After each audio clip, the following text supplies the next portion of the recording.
This is The Incredible Project by Emma, Nisa, Lily, Linda, and Christina. The topic we chose to do our project on is diabetes. Diabetes is a chronic disease that occurs when your blood glucose levels are too high. The hormone insulin is produced by the pancreas that allows glucose to get into the cells. If the body doesn't produce insulin or obtain it another way, glucose will stay in the blood and not get to the cells. The three most common forms of diabetes that we're going to be addressing is type 1, type 2 diabetes, and gestational. Type 1 diabetes is the body not making any insulin or very little insulin. You have to get insulin through injection multiple days a week or continuously monitor glucose levels through a CGM or a glucose meter with strips. Type 2 diabetes, the body isn't producing the insulin properly. This can develop from genetics, poor diet, or obesity. You also have to take insulin via injections and monitor with a CGM or glucose meter and strips. Gestational diabetes occurs during pregnancy. You have to monitor and manage blood glucose levels during pregnancy. In most cases, do go away after birth, but you also do develop a high risk of obtaining type 2 diabetes post-birth. The objective we focus on of diabetes is reduce the number of diabetes cases diagnosed yearly. The growing rate of type 2 diabetes globally is concerning for that leads to other serious complications for the future, including high risk for cardiovascular disease or high risk for infections. The primary focus was on adults, and the desired direction of the baseline data is to decrease the number of cases.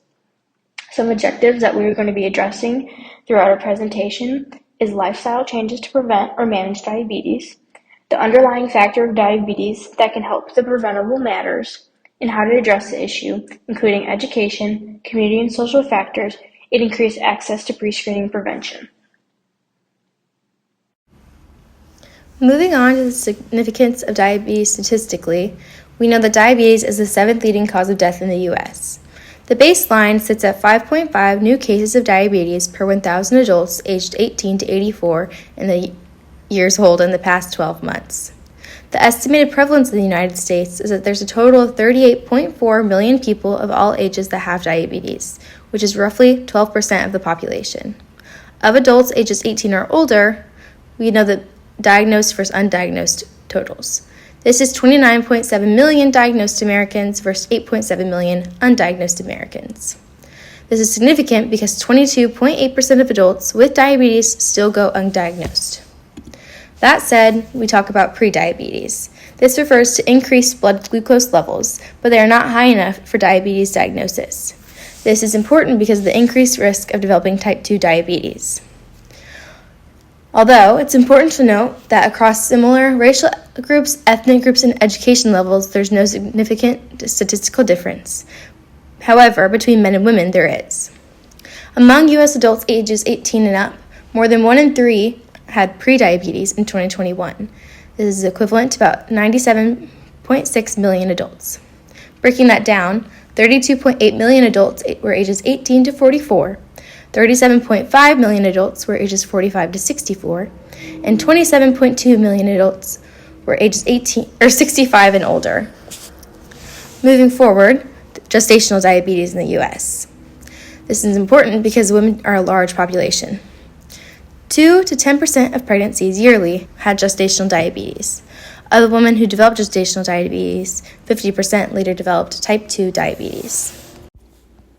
Social determinants of health are the conditions in which people live and work that deeply influence their ability to stay healthy. One of the biggest factors is economic stability. When individuals or families have a low income, they often can't afford preventative health care, regular diabetes screenings, or even the medications needed to manage their health. The high cost of healthy food can force people to rely on cheaper, processed alternatives.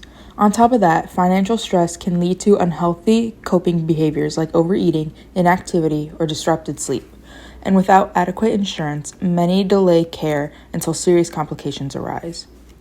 Next, we look at the neighborhood and built environment. People living in undeserved areas often lack access to safe parks, walking paths, or affordable gyms. Healthcare facilities may be far away or difficult to reach. High crime neighborhoods and poor housing conditions contribute to ongoing stress and create barriers to healthy living. In some cases, environmental toxins or outdated infrastructure can even impact physical health directly. Often, these communities are intentionally separated from health-promoting resources through long-standing patterns of inequality in urban planning. Lastly, we can't talk about diabetes prevention without addressing access to nutritious food. In many communities, food deserts limit the availability of fresh fruits, vegetables, and whole grains. Instead, people are surrounded by fast food restaurants and convenience stores offering high-calorie, low-nutrient options. These unhealthy food environments make it incredibly difficult to make positive dietary choices. Over time, food insecurity can disrupt blood sugar control and significantly increase the risk of developing type 2 diabetes. How to address the issue specific.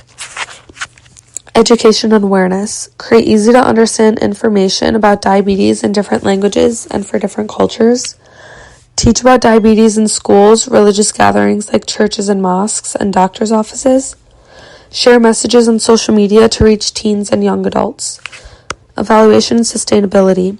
Keep track of progress using data from the CDC and local health departments. Check if programs are working and make changes when needed to benefit yourself. And find support and funding from government grants and community partners. Prevention and lifestyle.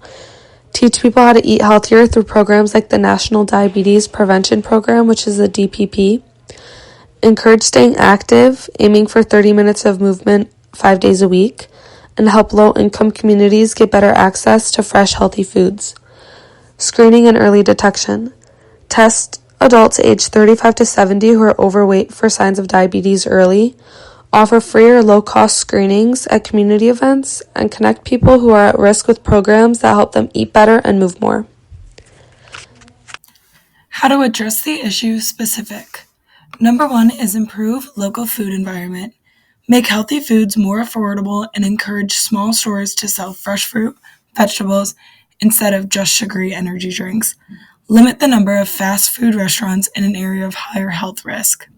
Number 2, redesign neighborhoods for activity. Build safe sidewalks, bike lanes, and parks for people to move.